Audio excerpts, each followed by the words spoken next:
And again I saw. And I saw that the one that was cast as profane from the mountain of God had developed another strategy. And I was troubled in my spirit. I said, why does the devil always have a way of countering so many things God does in order to have a harvest? What form of intelligence is this? How is it possible? And he said the wisdom of the devil would have counted nothing if men were yielded to God. So the power is not in the intelligence of darkness. It is in the disloyalty, the rebellion of the sons of light. And I saw the machinations of darkness. And I saw what I term as mutation. I said, what form of intelligence is this? I saw a man prophesying with power and preaching against immorality. And the next step, the same man is committing immorality. I now said, this is against the law of the spirit. Light and darkness cannot cohabit. What form of wisdom is this? So the devil is not fighting the man who is hungry for God. The devil just wants to create an occasion where the man can add darkness to light. And he calls it mutation. And that is the first that will disqualify the army of God. Because you are neither hot nor cold, I will spit you out of my mouth. So it is not even the devil that will disqualify you. God will reject you. Because you are a combination of light and darkness. The first healing tonight will begin from the soul. Because it's corruption. That he quoted the scripture. I say, in the land of Zabulon, in the land of Naphtali, by the way of the sea beyond Jordan, Galilee of the Gentile, the people that sat in darkness. That's what it means. More than 80% of the young preachers are compromised. We know what to do to move fire. And we also know how to perfect secrets that are detestable before the Holy One of Israel. Mutation. So at the end of the day, when the roll is called, many will not be there. This is what makes men come to the Lord and they say, away from me, you workers of iniquity. They know how to combine light and darkness.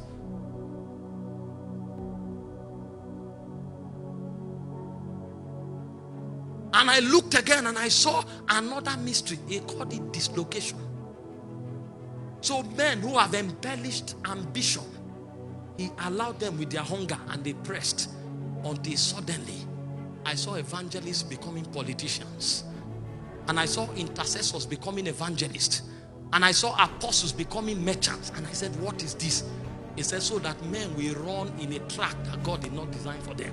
And if you are in the wrong direction, speed is not an advantage. So you will run and finish first. But when you run, they will tell you this is not your track. You have built strength, you have built stamina, but you ran on the wrong track. You didn't participate in the race. When you come, they'll say, where are you from? Who are you? Media is supposed to be a tool of advancing kingdom, but it has become a tool of disqualifying many. Because many are called into ministry by Facebook. It's about like and followership. But no man can isolate the counsel of God. There's no testimony. We are quoting men, quoting their rhymes. A man can score your message, but he doesn't have the life that the message communicates. Darkness. I said, why did the fathers get it right? He said, because they only did what God told them.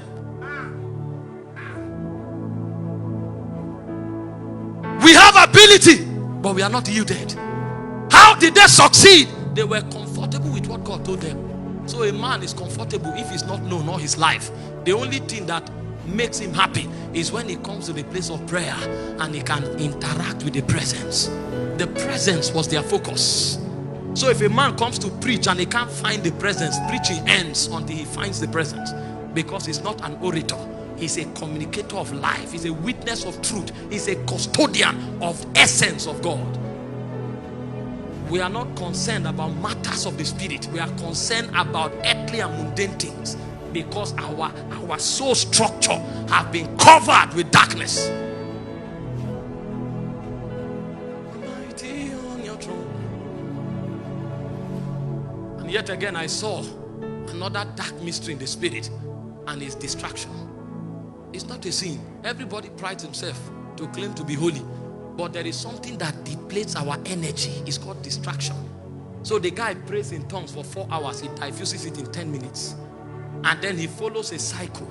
He takes 1 step forward, he takes 3 steps backward. He takes 1 step forward, he takes 3 steps backward. By the time he runs for 1 year, he is many miles behind where he started from. And then he thinks he's running, but he's actually going through a cycle that takes him backward. So by the time we become old, we'll realize that we didn't make progress.